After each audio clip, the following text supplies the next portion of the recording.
A Viviane fugiu, não fugiu? Olha esse peludo aí, como é que é o nome dele? Esse aqui. Isso aí é a formiga. Formiga? E cadê o Bolsonaro? Já foi embora também. Pra onde?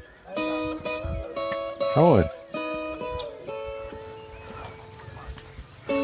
Ô Bolsonaro, você tá bom, Bolsonaro?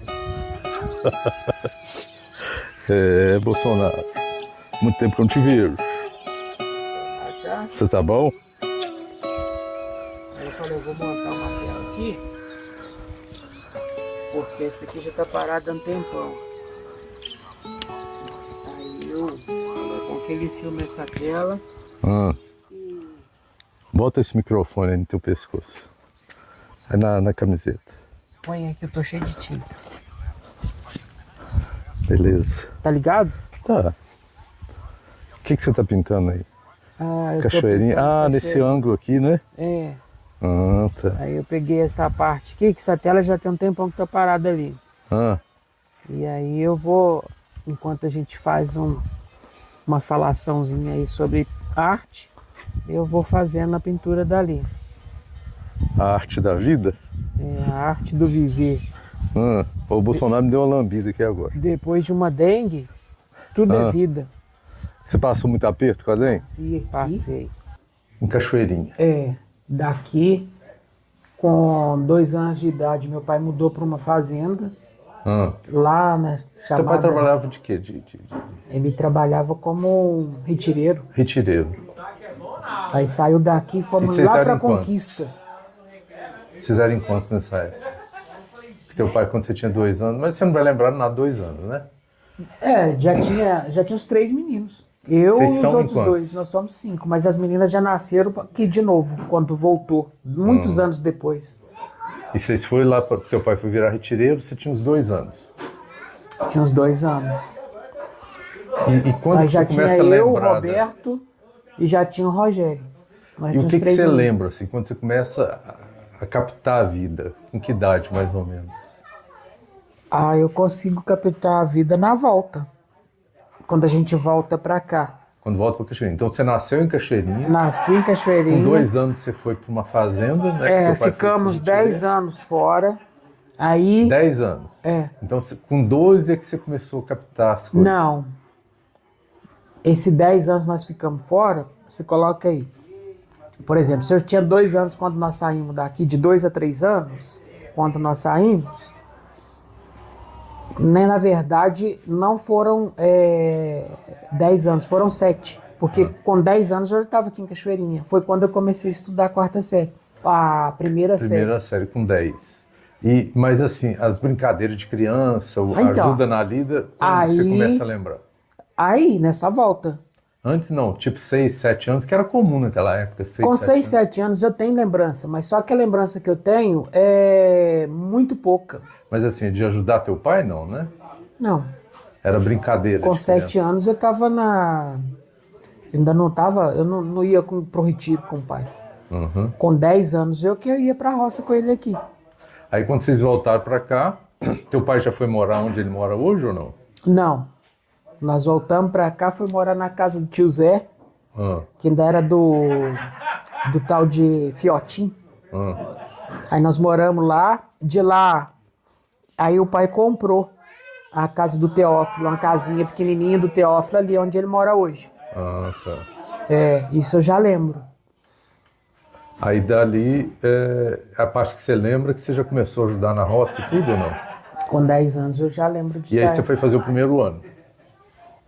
Com 10 anos eu comecei a primeira série, a professora fez um teste comigo e com 10 anos já passei para a 2ª série. Eu estudei metade do ano na primeira e a outra metade do ano no segundo. Uhum. Tanto é que eu passei à frente das minhas tias e aí elas rasgaram meu caderno por isso.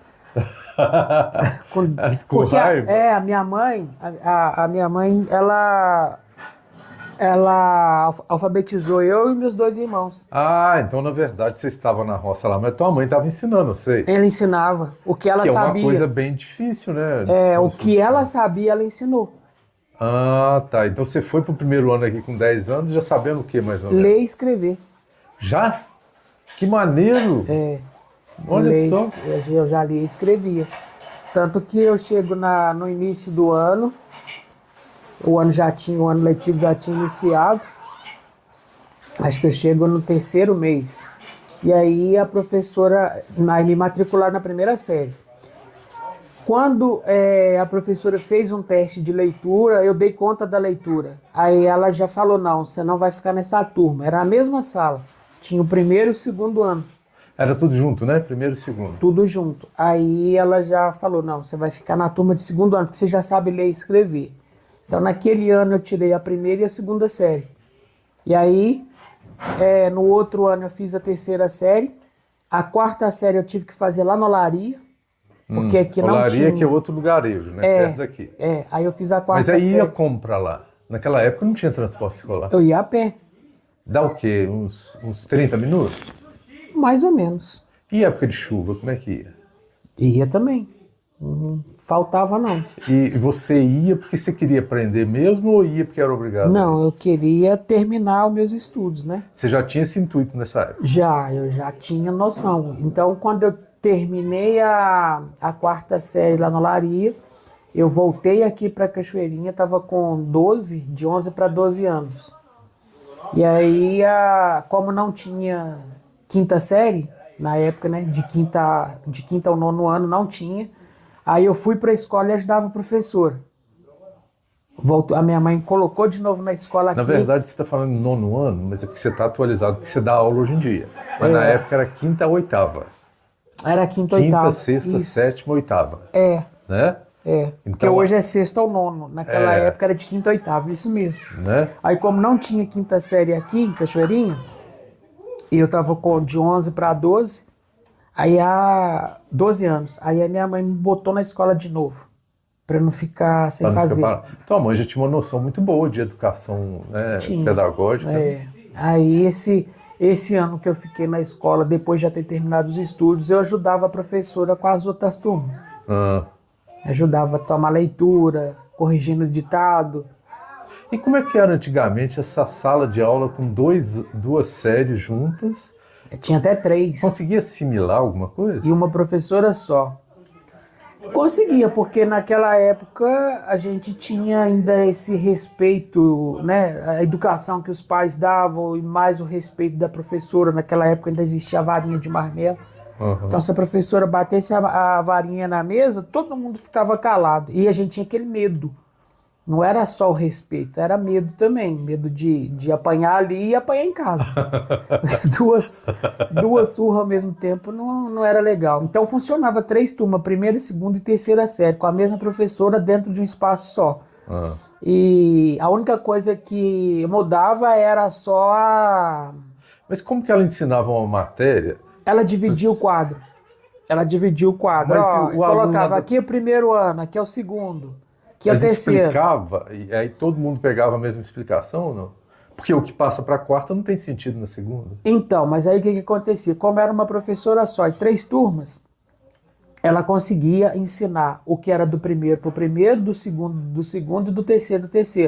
Ela dava a lição para o terceiro, uma lição no livro, naquela cartilha Caminho Suave.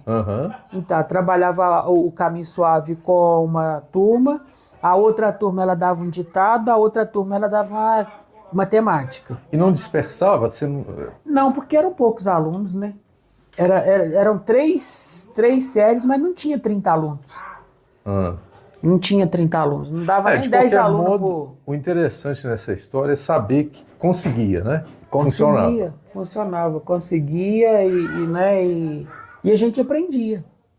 Aí você falou agora há pouco que aí quando você terminou a quarta série, que você fez essa parte, e aí você frequentava a igreja e o padre viu o seu talento, não é isso? Aí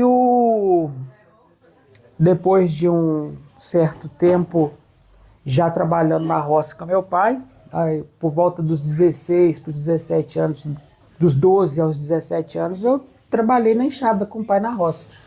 Era preparando a terra para o plantio do milho, depois a capina, depois a colheita. Então, esse tempo todo que eu vivi com meu pai na roça, e aquela vontade de voltar a estudar, né? Eu fazia minhas leituras, Então, pensava... mesmo trabalhando com teu pai fora da escola, você Eu tinha um continuava, esforço. eu lia bastante, eu desenhava, eu contava história, queria escrever um livro. E até hoje ainda não escrevi o livro, mas eu vou escrever. Esse livro da infância, ele está aqui. Aham. E aí o que acontece? Quando, uma determinada época, trocou o padre da comunidade, e esse padre que veio, o padre Túlio, ele, nas missas, ele gostava muito da participação do povo. Só que o povo muito envergonhado, muito fechado, participava pouco. E eu era moleque, eu não tinha muita vergonha assim de estar respondendo, porque eu sabia que a Ah, resposta ele gostava de participação em do termos de povo. interação, né? É, Então, a ele falava, interação ô, do... gente, o que vocês acham tal? Aí a pessoa respondia. Ele perguntava, ó, na primeira leitura, o que que quem foi o evangelista? O que que ele falou na primeira leitura? Aí o povo baixava a cabeça. E eu, às vezes, com o folheto na mão e tinha prestado atenção na leitura, eu respondia, ó, o apóstolo tal falou disso, disso, disso. E aí, uma, duas, três, até que ele chegou até mim e perguntou, falou, menino, qual que é o seu nome? E aí falou, você tem vontade de estudar, não? Não, você está estudando? Eu falei, não.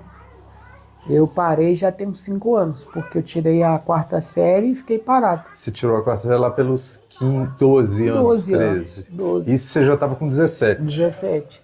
Ah, então você era um adolescente comunicativo, então. Um dos únicos da comunidade. Uhum. E aí ele fez a proposta. Eu falei, se meus pais permitirem, a gente vai seguir.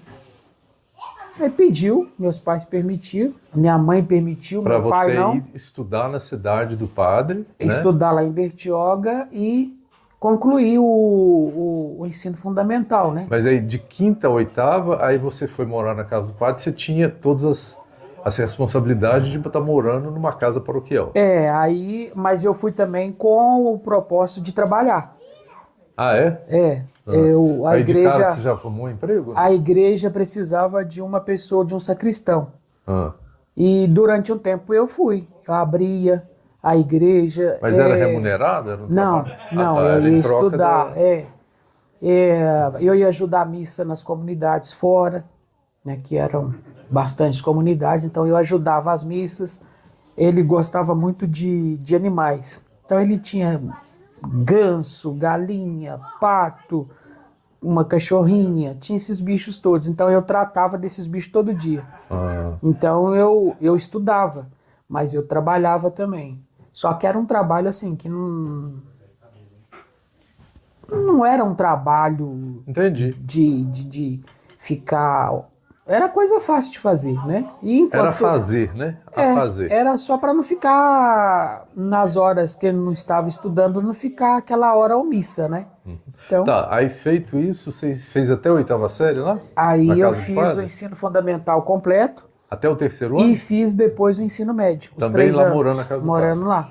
Aham. E de lá eu fui para Andrelândia, onde tinha um seminário franciscano. Eu fiz 2 anos E em por que você Andrelândia. foi para o seminário? Influência desse período ou não? Não, eu pensava que poderia ser padre. Mas de onde saiu essa vocação na época? Eu já carregava a arte morava ali, só que eu não entendia o que era a arte. Eu pensava que essa arte era um ser religioso, então eu não tinha a coisa clara, separada. Mas a arte apareceu para você na tua infância de alguma forma? Foram Já. os desenhos ou não? Não, ela apareceu na forma de escultura. Eu ia com meu pai para a roça, então eu juntava aquelas raízes que a gente encontrava lá, eu juntava essas raízes e fazia pequenas esculturas com essas raízes. Né? Não era uma coisa fechada, uma coisa pronta. Eu tinha ideia que aquilo fosse um pássaro, eu tinha ideia que aquilo não fosse... Não, era uma ideia. Peça... A gente via aquela Você raiz. guardou alguma peça dessa época? Guardei, tá lá na mãe. Uhum. Tem algumas peças prontas lá, dessa época. E aí, quando eu chego mesmo, de fato, no seminário franciscano, é que eu descubro, de fato, que era arte e não vocação religiosa. Aham. E aí eu fiquei 2 anos. Você ficou 2 anos, que seria tipo... Aí, Eu fiz o propedêutico, o postulantado e o aspirantado e postulantado. isso foi em Andrelândia. Andrelândia. Depois eu fui para Caçapava e fiz 6 meses de noviciado franciscano. E Tá. lá, no noviciado, eu tinha levado tinta, tinha levado pincel, só que eu sabia que não podia. Aham. E eles descobriram que eu tinha levado esse material. Mas e aí eles então você já tinha recolheram. descoberto que você já queria ser, quando você saiu de Andrelândia. Bem antes até de Andrelândia, eu tive... Mas quem que te tocou dessa parte que era arte, que era pintura, alguma coisa assim? Não sei se você lembra do Lorival Vargas. Tinha um pintor famoso na região, né, que O era o Lorival Vargas. Então eu Que visitei... ele pintava a igreja, fazia tudo. Né? Através desse padre Túlio, né, ele visitava muito o ateliê do Lorival Vargas para ele estar fazendo a pintura lá em Bertioga Na reforma da igreja. na reforma da igreja, todo o teto, aqueles painéis todos que estavam lá, não sei se ainda estão, foi o Lorival Vargas que pintou.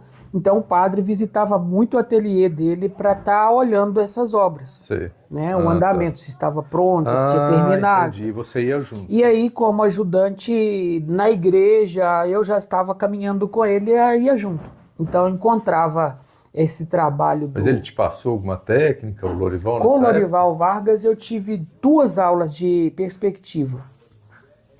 Eu tive 2 aulas de perspectiva com o Lorival. E ele, quando viu uma pintura que eu tinha feito em tela, uma tela pequenininha, até era um pedacinho de madeira, ele olhou e falou assim, não, eu não posso entrar com essa outra parte não, porque você tem um perfil.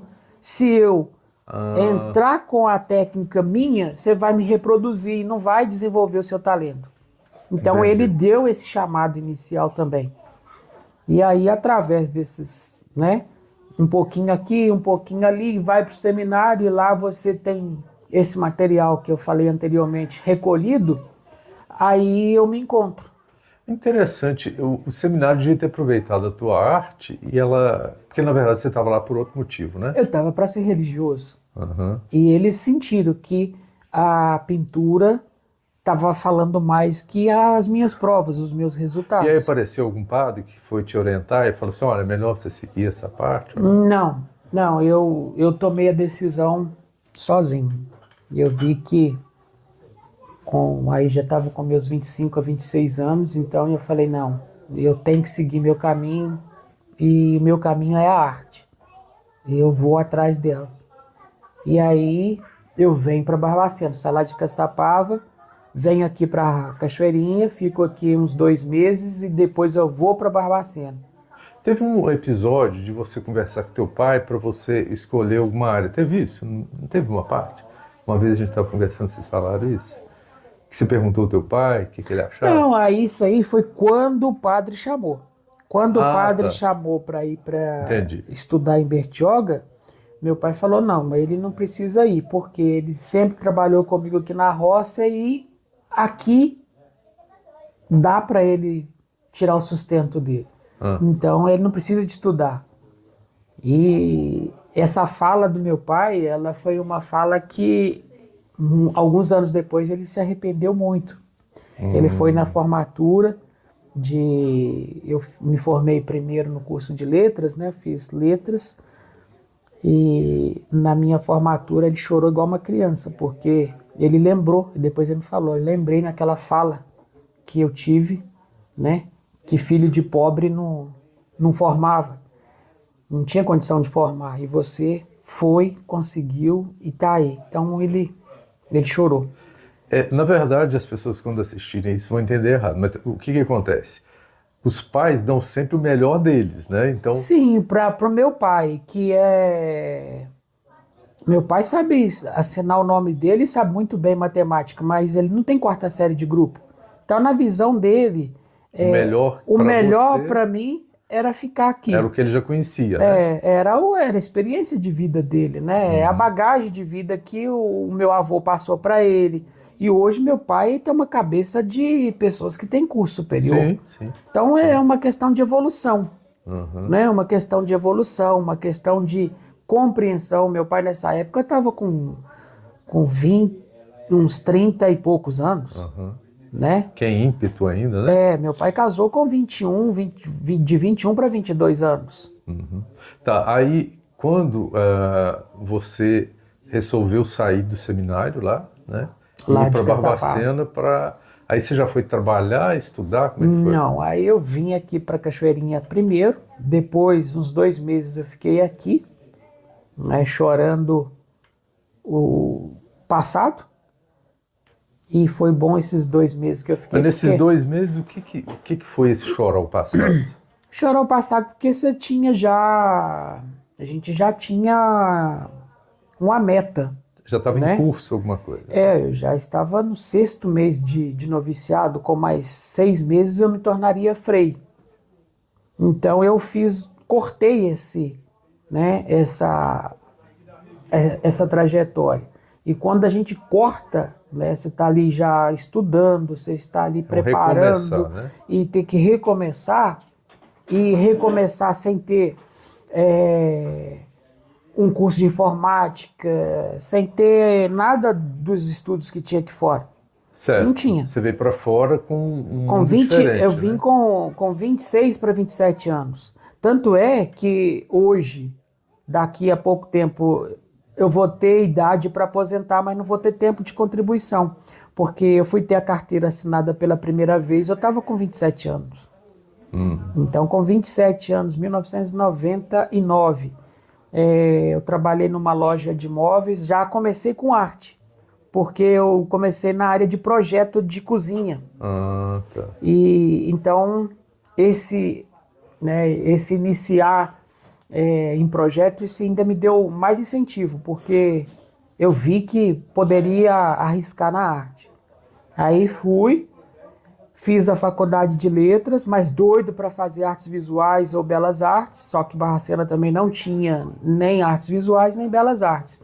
Aí eu me formei no curso de letras, apaixonei pela literatura, porque através da literatura veio a ideia do livro, e nessa ideia do livro veio as imagens que hoje eu tento reproduzir, né? E também veio aquela sequência de ideias, de começar uma história no desenho, na pintura, e continuar. Então eu falo que não escrevi um livro, mas quantas telas eu já fiz que contam histórias, e essas histórias dessas telas hoje dá um belo de um livro.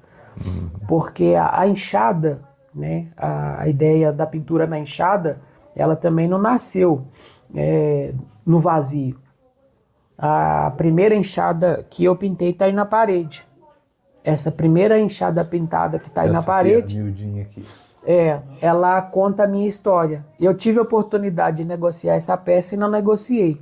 Conservei, porque ela é a primeira. E através dela, eu brinco com as pessoas. Eu saí da roça, fui para a cidade, mas a roça está dentro de mim. E eu continuo ganhando o sustento, às vezes, na enxada, porque é a pintura que eu faço. Tá, aí então você fez letras, se formou, né? Sim. E já começou a dar aula em seguida ou não? Sim. Você concursou em seguida? Aí em 2004 eu já estava no estado, né? Eu não sou concursado, eu trabalho sempre no contrato, porque se eu me concursar no estado, eu vou me comprometer ao lado artístico.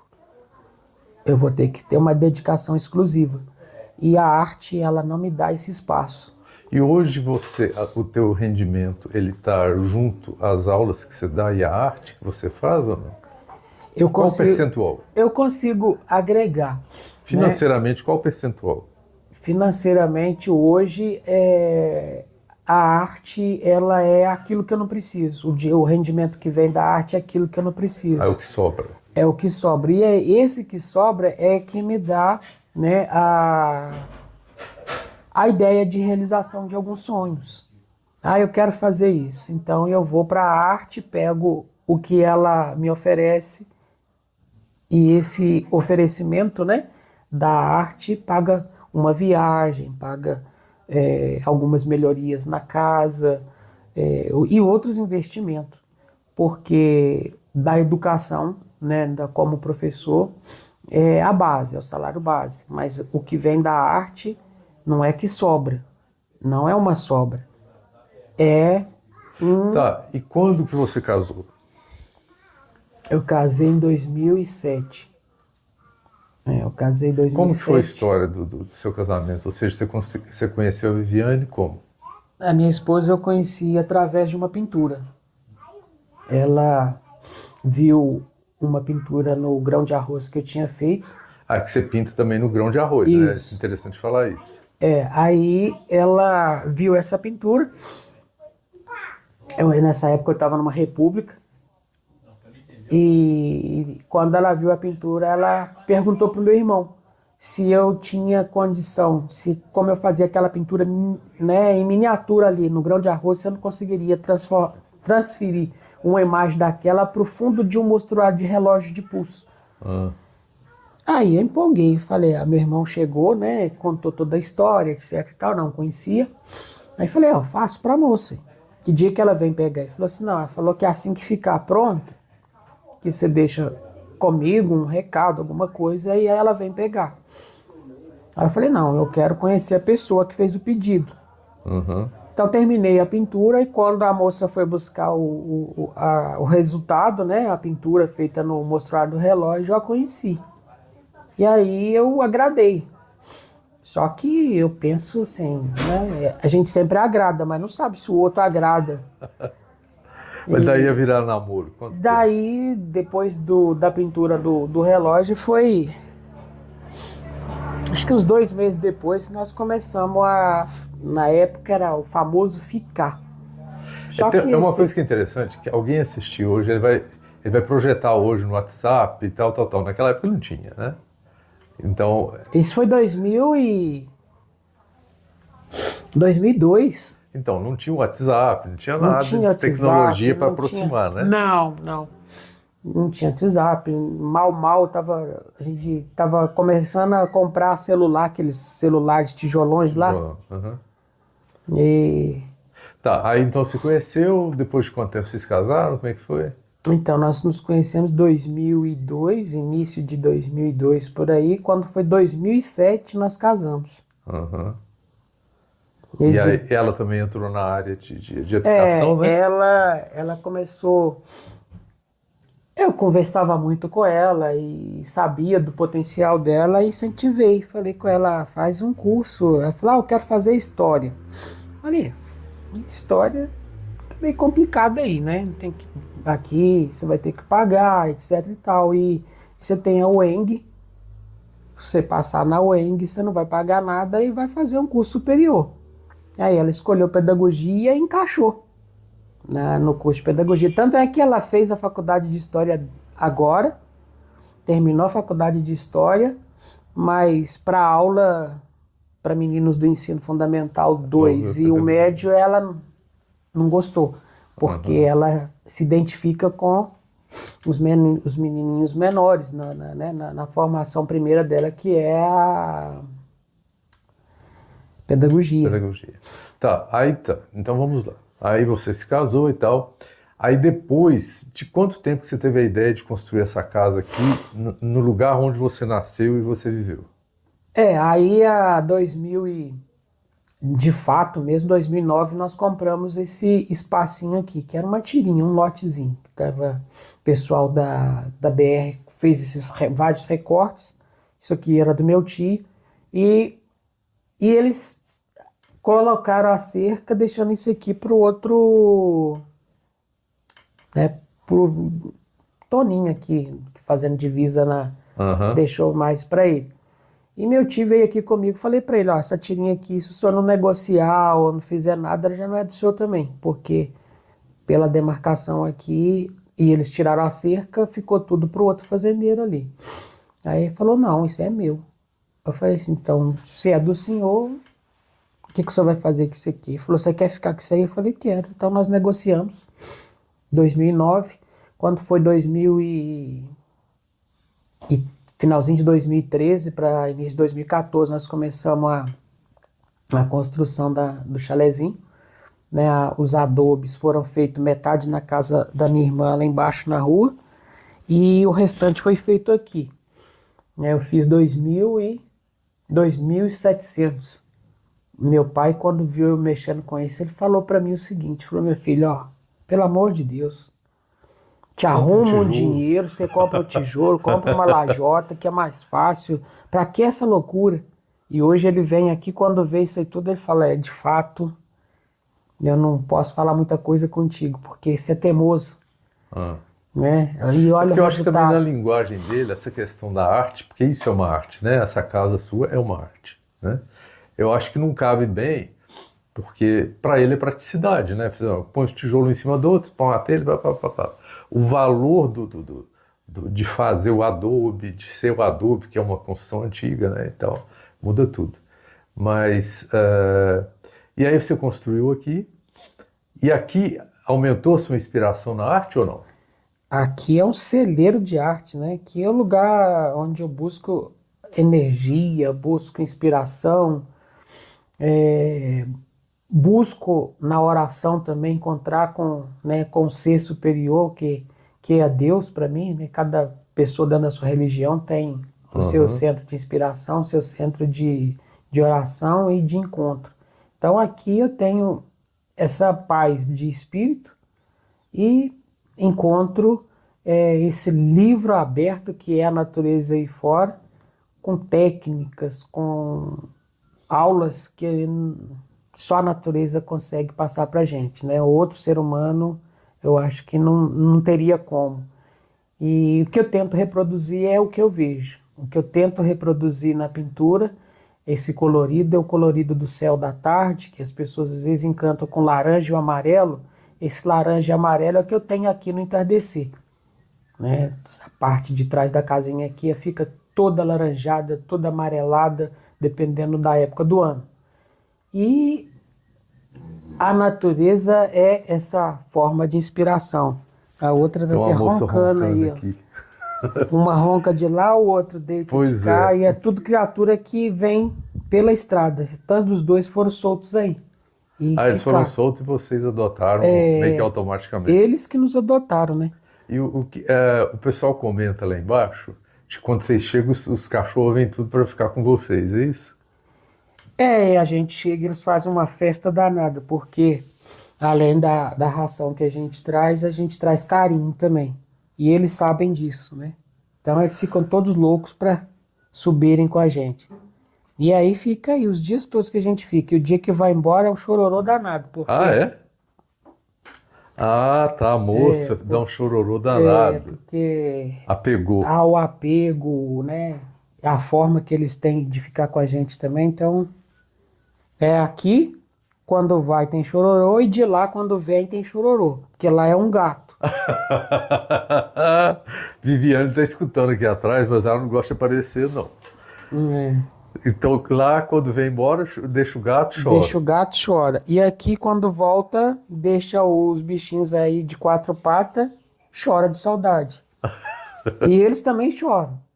Eles também choram. Tá, e hoje, o fato de você estar perto da tua família aqui, né, o tempo passou, o peso que isso tem em termos de valor do lugar. Então, aqui para você vale mais do que a sua casa na cidade? Ou não? É uma comparação que eu não gosto de fazer, porque... Você pinta só aqui ou lá também? Não, eu pinto lá, aqui, entendeu? Basta a inspiração chegar e a gente captar e começar a fazer. E também, hoje, poucas são as telas que eu faço de inspiração, porque a maioria é feita por encomenda. Então... Interessante falar que você faz exposição de vez em quando, hein? Recentemente você fez em Belo Horizonte, né?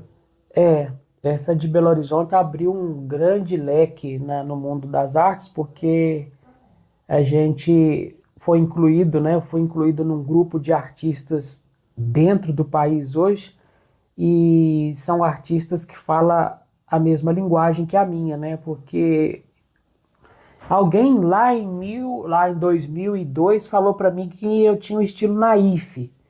E agora, recente, dos 2 ou 3 anos para cá, que eu fui descobrir o que é a arte naif.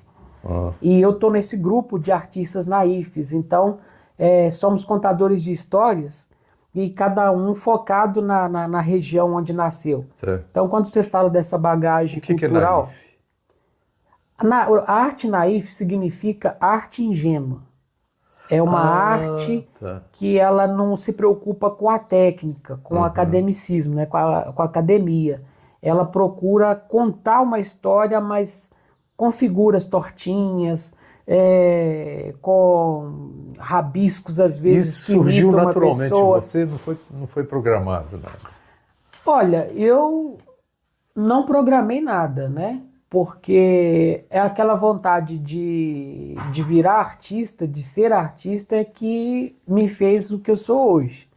Não foi assim, eu não fiz uma faculdade de técnica para pintar. Né? Tanto Não, mas eu que... digo assim, estar enquadrado nesse tipo de arte surgiu naturalmente ou em algum momento você percebeu isso? Não, né? Porque você falou, você nem sabia. Nem sabia, isso surgiu desde quando eu desenho e faço a pintura, já estava junto. Enquanto você estava falando da exposição em Belo Horizonte, a Viviane falou aqui atrás de uma outra. Viviane, qual que era a outra que você citou aqui atrás da exposição? Brodowski, né, que ele foi... Brodowski. Lá em Brodowski a gente recebeu uma menção honrosa. Aí ela foi comigo, foi muito legal, a gente foi lá, nós conhecemos a cidade de Brodowski, conhecemos o Museu Casa Portinari, e foi no Museu Casa Portinari que eu recebi essa menção honrosa. Eu fiz uma tela 2022, a Covid-19, procissão de Corpus Christi e a Covid-19, onde eu coloquei todas as pessoas de máscara e só o pessoal que tocava na banda, né, de instrumentos de sopro, que eu não coloquei a máscara. E o restante tudo eu coloquei máscara. E retratei essa passagem no meio rural. Tá. Os camponeses, as pessoas do meio rural. E me rendeu essa menção honrosa. E já começou a levar... E hoje você vende teus produtos pelo quê? Pelo Instagram? Como é que é? Então, as pinturas elas são vendidas pela internet. Instagram, Facebook, né? E o contato é pelo WhatsApp. Mas assim, lá no Messenger também eu faço vários... Mas hoje o foco da sua arte, ela é o quê? Pelo Instagram, Facebook? Pelo Facebook. Qual o arroba do seu Facebook? Meu arroba, lá no Facebook é José Roberto Paula, no Facebook. Não, mas eu não trabalho com arroba, não. Não, o arroba é automático. Então, por exemplo, quando você vai criar o Facebook, tem lá um arroba, não sei o que você cria. Então, por exemplo, talvez seja Zezinho, então Zé Roberto Paula, não sei o que, entendeu? Mas isso aí depois a gente olha, eu coloco na tela aqui, não tem problema. Não. Que isso não lembro, não. Lá tá só, as pessoas visitam a página, porque eu tenho uma página, José Roberto Paulo Enxadas Artísticas. Enxadas Artísticas, beleza. Então já tem um ponto de referência. Elas visitam essa página, ou visitam o meu Facebook pessoal, aí vê a postagem lá das imagens, e aí elas entram em contato pelo WhatsApp, ou por lá mesmo. Aqui lá no perfil já tem o teu WhatsApp. Aí depois de uma publicação, eu faço todo aquele trabalho de ver a visibilidade que teve, e ali eu encontro pedidos. Às vezes a pessoa deixa o contato e pede para eu entrar em contato, porque ela tem interesse na imagem e tal, e aí funciona assim. Lá tem exposto o teu trabalho. Tem. É uma exposição diária. E o teu WhatsApp é o quê? É 32? O meu WhatsApp é 32 999 038719. Nossa, 32 999... Isso, 038719. Vamos voltar. 32 999 038719. 8719, beleza, agora entendi. Bom, acho que era mais ou menos isso. A ideia era tentar entender a ligação do artista com o meio rural, né, com as origens, né, E o trajeto para chegar nisso, né? Isso. Porque você foi para o urbano, né? E o que é muito forte, né? Que é comum do artista naif, as pessoas falam que eu sou artista naif, mas nem artista eu sou. Eu sou um rabiscador, um borrador de telas, mas está dando resultado. Então, se está dando resultado é porque está sendo bom. O motivo legal e maior do artista naif é contar a história da sua região, não contar só a história, mas trazer um pouco dos costumes, da religiosidade, da culinária, da bagagem cultural que aquele povo traz, né? Porque por mais simples que seja uma comunidade, ela tem uma bagagem espiritual e cultural que uma outra não tem. E o artista naif, ele é esse repórter que consegue captar essa mensagem, colocar na tela e jogar para o Brasil inteiro. Na Zona da Mata e Campo das Vertentes, nós estamos no Campo das Vertentes, mas Zona da Mata e Campo das Vertentes, o artista naif que representa esse povo sou eu. Legal. E já tenho reconhecimento nesse grupo aí para estar publicando Agora eu entendi. Porque à medida que você explica e tal, você vê as pinturas de pessoas sofisticadas, são pinturas e tal, né? Como qualquer pintura. Agora eu entendi o que é o naif. Você retrata a maneira com que aquelas pessoas veem isso, vivem e veem, né? Então, se você coloca uma pintura muito bonita, eles vão dizer, que pintura bonita. Agora, se você retrata com imagens tortinhas, não sei o que tal, tem a ver com a identidade deles. A história. A história. A gente consegue... Eu tenho uma amiga artista naif negra, Geralda, ela nas telas ela coloca Guevara, porque ela casou com um espanhol, né? Esse espanhol ajuda ela a comercializar a obra dela e ela retrata toda a história do negro na favela, nas periferias dos grandes centros. Ela é de Divinópolis, então ela tem todo um trabalho voltado para esse, né, público. Existem linhas também, Existem linhas também. O não seu só, é do campo, o meu já é do campo, né, e tem... O que eu fico encantado é com o pessoal do interior de São Paulo. Como que esse povo consome meu produto? Como que eles gostam? Não sei. Eles entram na página lá. Eu tenho uma explicação. Quando essas páginas que a gente tem de histórias, né, de vida rural, é porque tá no DNA de todo mundo essa... Tá. Né? Outro dia eu vi uma entrevista que eu não me lembro quem que estava dando a entrevista. Aquela psicóloga famosa que faz vídeo, eu esqueci o nome dela, estava no Rio de Janeiro. E ela estava falando que ela foi aluna do Enéas, né?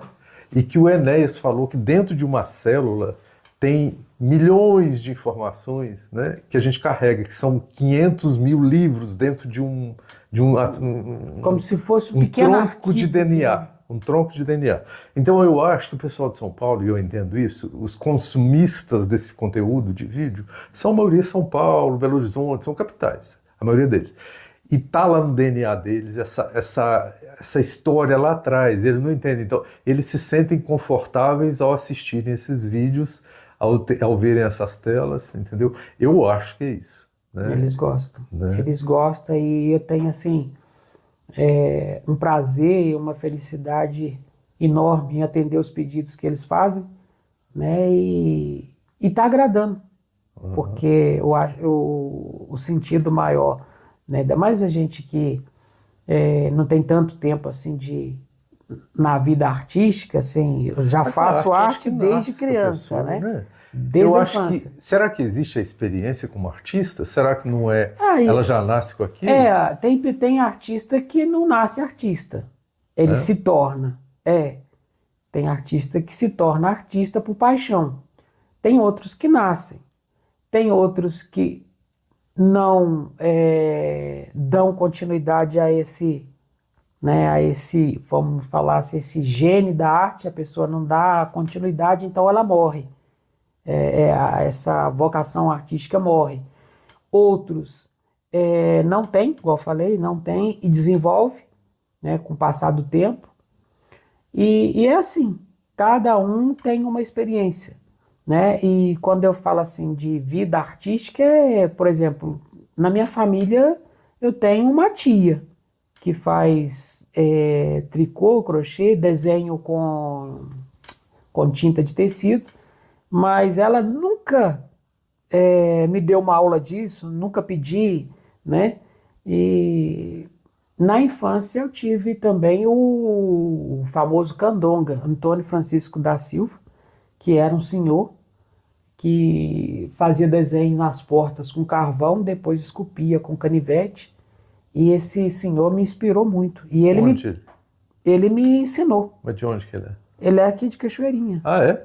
E ele é vivo ainda? Não, é falecido. Ele era pessoal aqui dos Rita. E sobrou a arte dele? Nada, Nada? nada. Eu só tenho uma imagem dele ali, Oh. que é uma foto que tá comigo para eu produzir. Você tem ela aqui? Tem. Que é para eu fazer uma cópia da foto para pintura. Você foi dobrar a perna ali? Olha. É esse senhor aqui, ó. Ah, você tem a imagem dele. Não é um trabalho dele, não, né? Candonga e essa pessoa aqui. Ah, mas você não tem nenhum trabalho dele, nada, né? Não, Só não mesmo... tem. É dele. Isso aqui é 1981, 82. Entendi. Então não. Não sobrou nada do que ele fazia, que era uma coisa espontânea. O que tinha dele era no paiol da casa da minha avó. E com o tempo, foi perdendo esse material e... Sabe o que me chamou a atenção aqui agora? Aquela cachorrinha ali, como é que é o nome dela? A formiga. Tinha uns pum aqui que acontece aqui, né? Mas aí você falou que era o Bolsonaro, que estava dando uns pum, porque o Bolsonaro é brabo. Mas eu ouvi agora há pouco, era ela que estava dando pum ali. Mas mas é dele, a gente tá acostumado com dele. Ela de vez em quando, mas ela também Eu vi um pumzinho bem... ela também é fedorentazinha, ela. Mas enfim, era mais essa questão de mostrar a raiz, né, da arte e tal, e a tua história. Dia desses, vamos ver se a gente pega uma história do teu pai, porque teu pai deve ter umas histórias muito boas. Ah, mas ele é difícil. Ah, é nada. Só conversando com jeito. Mas é isso aí, obrigado por ter falado da tua vida aí. Né? A gente passou teu contato, né? Mostrou. Na verdade, eu vou fazer 2 vídeos, 2 ou 3 seu, porque tem a história da casa que você contou separado, aqui, né? Mostrou, e essa parte que é a história da tua vida, que às vezes tem gente que tem talento, não é valorizado, não entende aquilo, né? E é a persistência que faz. E também tem um detalhe que eu acho que é interessante a gente falar, para um jovem que está assistindo, uma pessoa e tal, é de que não é contando com dinheiro. Você não foi contando com dinheiro. Não, eu invisto ainda hoje. Não, mas eu digo assim, a arte, você fez ela, porque muitas vezes a pessoa quer ter algum trabalho, mas ele já vai contando com o que ele vai ganhar, e não é por aí, né? Principalmente o artista. A arte a pessoa ou nasce com ela, se não nasce, desenvolve, mas a arte pela arte. Não a arte vai me dar isso, a arte vai me dar aquilo. Não, se a gente vai por esse caminho, a gente decepciona. Então a gente tem que ir pelo caminho da arte pela arte, fazer porque gosta, fazer porque vale a pena, né? E faz bem, né? E faz bem para a alma da gente, faz bem para a cabeça. Tem algum momento da tua vida, do teu dia a dia, que você se sente estressado e que você fala, não, eu preciso de pintar para me relaxar ou não? Sim. Ou o fato de você pintar um final de semana sem pintar, eu estresso, não consigo. Porque a gente trabalha com escola e o público de escola é um público que exige muito. Então estressa. A gente é um ser humano, né? Então isso estressa. E a arte ajuda a relaxar, ajuda a gente valorizar a vida mesmo. Não só a vida pela vida, mas a vida no sentido que vale a pena viver e vale a pena viver bem. Entendi. Viver alegre. A tua casa aqui, que é um chalé que a gente vai mostrar em outro vídeo, ela tem os moradores, eu estava vendo aqui um inseto ali, gordão ali andando. Tem aqui os moradores da casa, que são esses insetos, alguma coisa? Aqui tem um pouco de tudo. Aqui a gente tem cascavel, a gente tem... Assim, eu falo, não é que eu tenho, mas aí fora tá lotado. Cascavel, jararaca, urutu cruzeiro, A tatu Mas eu vem... digo assim, que habita na sua casa enquanto você não está aqui, que você sabe. A abelha temos aí. Na parte de cima temos alguns morceguinhos que de vez em quando aparecem pra gente e esconde. Umas lagartixas, né? Um troço grande aí que elas até sabem quando a gente chega. Quando a gente chega, elas passam pro lado de fora. Ah, é? É. Mas quando a gente vai embora, elas vêm pro lado de dentro. E elas fazem uma faxina muito interessante. Ah, os insetos. Elas pegam os insetos. Porque aqui, por uma região que tem muita mata, né, e está afastado da rua, aí a gente tem vários insetos diferentes aqui. Né, moscas diferentes. E a cobra, você já teve algum episódio com cobra aqui? Já, cobra aqui, só dentro de casa que elas não entram, mas aí fora na varanda a gente sempre esbarra com um cascavelzinho. É? Bem, dormindo, tranquilo. Mesmo? Mas Sim. aí tem os cuidados que você tem que ter para transitar ali ou você não tem essa? Não, a gente não... quando encontra algum assim, fora do lugar dele, a gente procura devolver ele pro lugar lá pro mato, pro campo. Né? Não sei quando acontece um acidente assim, de a gente assustar e... Que às vezes, um dia desse mesmo à noite, eu tive que... Eu assustei com uma jararaca, eu não vi. Mas você chega à noite aqui? Não, né? Sim. É? Né, eu saía... Não que a gente chega à noite. Quando chega à noite tá com lanterna, tá com... Né, com alguma Mas você não coisa tem acesa. iluminação ali fora nos dias que você está aqui para te Tem, ajudar? aí deixa a lâmpada acesa aí e tal. Mas esse dia à noite que eu deparei com uma jararaca na varanda foi... Eu saí de dentro daqui, da parte interna, e quando eu chego na varanda eu pensei que fosse um cabo de vassoura que estava estendido no chão. E de repente aquele vulto rápido ameaçou a um bote. Aí eu tava com uma peça na mão e eu tive que me defender. Mas foi por pouco esse dia. Aí você conseguiu expulsar ela. Mas sempre tem aí fora. Tem, aqui já passou vários tipos de bichos, né? De animais. Codorna sempre está aqui no campo. As siriemas vêm comer o milho que eu planto. Esse milho que eu planto aqui em volta é para elas, para siriemas. Então elas vêm. Então você que planta esse milho aqui? Tem um milhozinho aí, a gente planta. Mas esse milho atrai também cobra, né? Atrai cobra por causa do rato, né? Mas a gente divide o ambiente e dá tudo certinho. Tem que ter os cuidados, né? De não tá... É botina, é bota. Tá sempre proteger, a gente tem que sempre proteger. Existe predador para a siriema, né?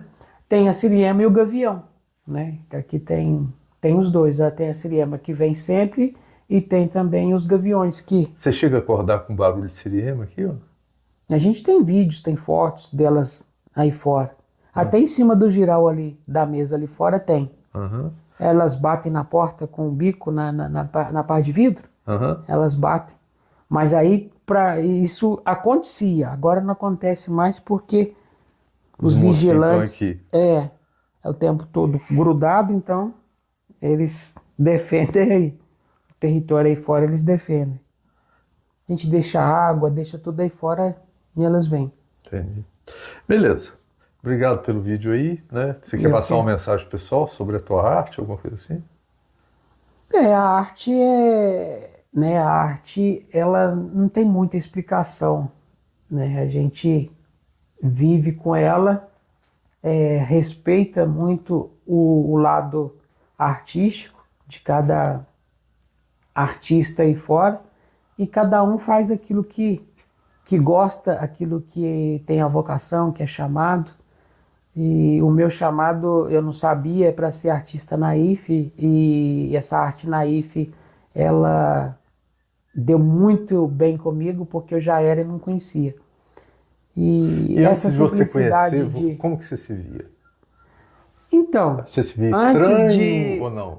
Eu pensava que quem que ia aceitar o tipo de trabalho que eu faço, porque é um trabalho que não tem técnica, né? Mas tem a simplicidade do ser, e dentro dessa simplicidade do ser a gente conta a história. E conta a história não da gente, não aquilo que a gente quer às vezes, mas aquilo que já acontecia num lugar, por exemplo, Cachoeirinha. Quantos agricultores já passaram por aqui, quantas histórias de vidas já foram contadas por eles e eu apenas sou um mensageiro, através das cores, através dos traços. E isso E é uma traz... mensagem que ela não é explícita, né? Talvez as pessoas gostem da arte e não entendam o porquê daquilo ali. Cada um tem uma arte que se identifica, né? E tem alguns que só acham bonito mesmo, como uma peça decorativa e tal, mas ali tem história. E hoje nos teus perfis você já especifica a questão da arte naif para você? Sim, eu já especifico porque é um público grandioso que nós temos, não só no Brasil, mas fora. Eu tenho publicação em várias cidades, em vários países aqui da América e na Europa. Né? Tem essa facilidade de estar publicando, de estar sendo reconhecido lá também e saber o valor do naif, não só lá na Europa, porque foi criado na França, mas a força que isso tem no Brasil e aí a gente até volta um pouquinho lá na pré-história, né, da arte rupestre. Essa mesma arte rupestre que era feita aqui no Brasil, ela foi feita no mundo inteiro. O interessante da identidade da arte é porque você fazia sem saber que era, né? E persistiu em fazer porque aquilo era a sua identidade, né? Isso aí sempre foi assim. A gente fazia, não sabia por que fazia, só tinha aquele momento de realização. Era um momento para realizar um desejo, realizar um sonho. E teve gente que achou estranha a sua arte? Sim, várias pessoas, né? Você é doido, você chama isso de arte, isso aqui nunca foi arte. Sério? Sim. Mas sério? E isso serviu para me dar mais força, porque às vezes a gente cresce, né, numa técnica, numa experiência nova, através das críticas. Porque quando é muito bonitinho, é muita coisa, você fica... Sim, é igual demais, né? É igual demais. E esse ser diferente é o que... É a identidade. Mas é isso aí. Obrigado, seu Zezinho, pela gravação. Eu que agradeço pela sua presença. E o pessoal que assistia aí. É interessante que aprendeu um pouco, como eu aprendi aqui agora, sobre essa arte, né? A arte naif. Eu não sabia, não imaginava. Eu sabia que o teu trabalho era diferente, né? Então, é diferente, entendeu? Mas a identidade eu não sabia. Então é isso aí. Tá bom, então. Obrigado pela receber na tua casa aí. A Viviane é escondida. Eu que ela agradeço. Fica escondida, ela não se mostra de jeito nenhum. Eu que agradeço aí pelo seu tempo em fazer a pesquisa, em fazer a entrevista. Muito obrigado. Eu que agradeço. Um abraço.